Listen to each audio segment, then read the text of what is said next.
begins with a look, doesn't it? You look, you see it. You've got this mental image. You've got this imagination that begins to run wild. All right? You know, they have this saying that idle hands are the devil's workshop. I don't think so. I think an idle mind is the devil's workshop. I mean, we can renew our mind with the Word of God. An empty mind becomes the devil's workshop. It's not the idle hands. It's because my hands only do what this thing here tells me to do. And this fantasy begins with a look. And the fantasy is fed through the imagination. And all of a sudden, you start losing focus on the reality. You see, because the fantasy almost always involves forbidden fruit.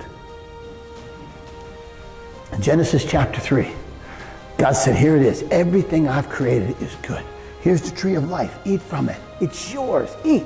Live forever. Everything was good. He said, except for this one tree. This one tree is mine. It belongs to me. The fruit on it is mine. Don't eat from that tree. Don't eat from that tree. How many know the forbidden fruit just became the fruit that you want?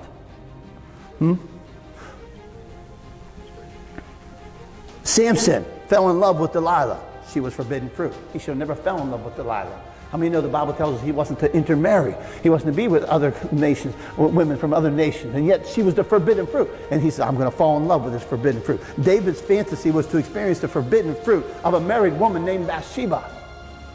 He's the king. He had other wives. Now, according to Deuteronomy 17, he shouldn't have been multiplying wives anyhow. But he's the king. I want that. Solomon multiplied foreign wives to his demise. They were forbidden. Adam and Eve ate the forbidden fruit in the garden. You see, because what happens in our minds sometimes is all of a sudden we begin this fantasy, but that which God is prohibiting me from, that is prohibiting my pleasure. When the fact of the matter is, his prohibition is not to take pleasure from us, but it's actually to enhance our pleasure. It's actually to enhance it.